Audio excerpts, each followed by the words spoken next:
महाराज जी, मोक्ष को ही जीवन का अंतिम लक्ष्य क्यों माना गया है और कोई लक्ष्य क्यों नहीं?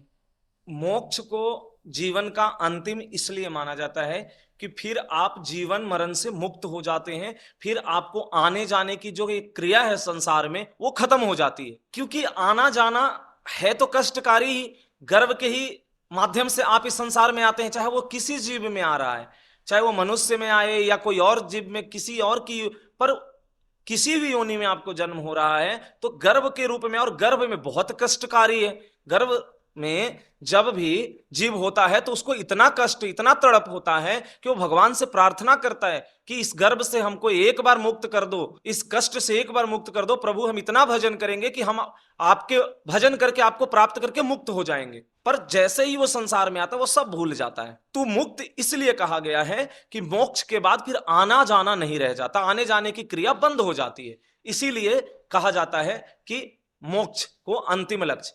पर हमारे नित्य विहार रस वृंदावन उपासना में मोक्ष अंतिम नहीं, यहां तो रसिकों ने मोक्ष को शुरुआत माना है, क्योंकि कहते हैं कि मोक्ष से शुरू होता है प्रेम मार्ग। क्योंकि देखो, ये दो तरीके का, इसको ऐसे समझने की जरूरत है कि मोक्ष फिर आने जाने की क्रिया बंद, मतलब वो जाके प्रभु में मिल गए, सब खत्म। और प्रेम मार्ग के जो पथिकों ने, रसिकों ने जो मांगा वो क्या है, वो जाते हैं प्रभु के नित्य धाम और वहां प्रभु की सेवा में लगते हैं। जैसे हमारा नवनिवृत्त निकुंज में प्रियालाल की नित्य विहार रस में सेवा है, उनकी चरणों की सेवा करना, उनका प्रेम रस का रसपान करना। जैसे गोपियों ने प्रभु का विरह स्वीकार किया, कोई भी गोपी ने मुक्ति नहीं मांगी, मोक्ष नहीं मांगी, वो विरह स्वीकार कर रही है, तड़प स्वीकार कर रही है, पर वो प्रभु की प्रेम मांग रही है, प्रभु की निकटता मांगती है। प्रियालाल की चरणों में रह करके हम प्रियालाल की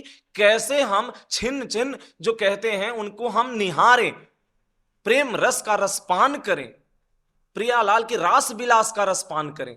तो ये प्रेम रस का अलग है, पर जीवन का अंतिम लक्ष्य मोक्ष ही होता है, चाहे वो किसी भी मार्ग का हो।